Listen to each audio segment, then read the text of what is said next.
הורדוס שלט בארץ ישראל בשנים 4 עד 37 לפני הספירה. הוא אחת הדמויות המרכזיות בהיסטוריה של האזור בתקופת הבית השני. הורדוס נולד בסביבות שנת 73 לפני הספירה, במשפחת אנטיפטרוס, מעמידומאי ממוצע ששלט באזור יהודה.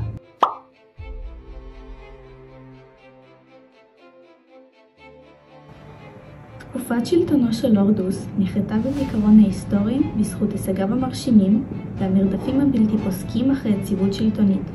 למרות שמעטים היו מרוצים משלטונו שהפך לאכזרי ודיקטטורי, הישגיו בתחום הבנייה והפיתוח השאירה חותם עמוק על הארץ.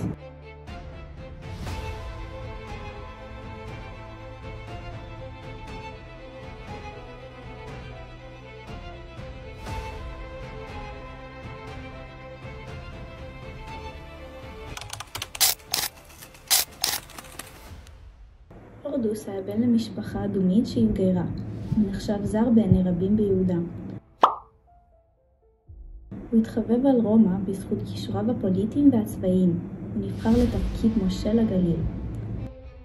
במהלך המאבקים על השליטה ביהודה, הורדוס פנה לעזרת הרומאים, וכך בשנת 40 לפני הספירה, הוא הוכרז על ידי הסנאט הרומי כמלך היהודים, לאחר שהתייצב לצידם של מרקוס, אנטוניוס ואוקטביאנוס.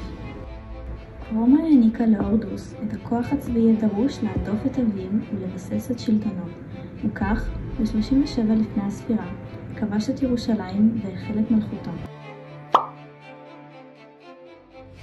הורדוס בנה ערים, תשתיות ואף נמל בהשראת התרבות הרומית, והקדיש את עבודתו לקיסרים הרומים, למשל העיר סבסטיה, שנקרא על שם הקיסר אוגוסטוס. 25 לפני הספירה, המלך הורדוס, ששולט במתחם ארץ ישראל, בונה את העיר סבסטיה ומקדיש אותה לקיסר שלו אוגוסטוס סבסטוס. מכאן השם סבסטיה, הנעלה, המזהיר.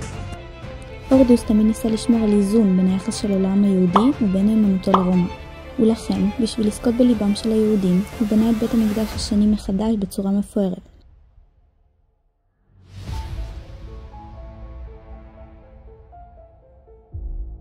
מה שעורר התנגדות בשל פרויקטים אליליים כמו מקדשים לכבוד הקיסר.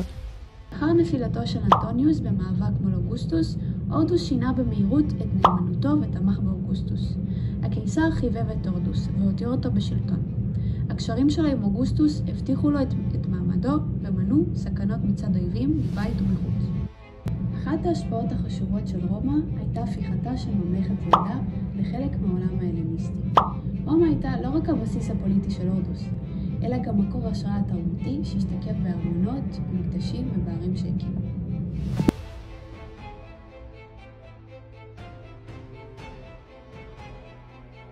עם מותו של הורדוס בשנת 4 לפני הספירה, יחסי הממלכה עם רומא השתנו.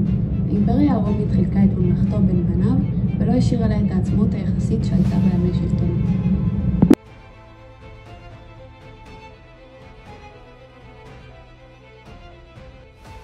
קיפרוס, אתה היית בטוח שהיא מתה וכמעט יצאת מדעתך. לולא הרגענו אותך, אתה היית מתאבד. כבר אז הוא נשבע שכאן מקבר.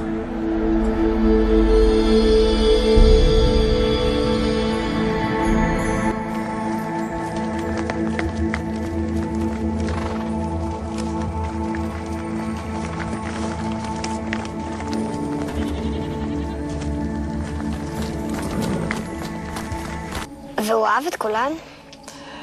אביך היה גבר אמיתי. היה בו הכל. כישרון פוליטי, אמביציה אדירה, שנינות, תוקפנות.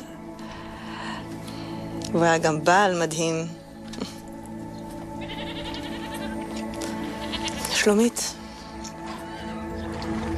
לאחר שהוא הביא לו את אביך על כפרו, תשמעי עליו הרבה דברים רעים. אל תאמיני, אביך היה אדם נפלא, אוהב ומתחשב. בואי שלומית, בוא נלך לראות את אביך בפעם האחרונה.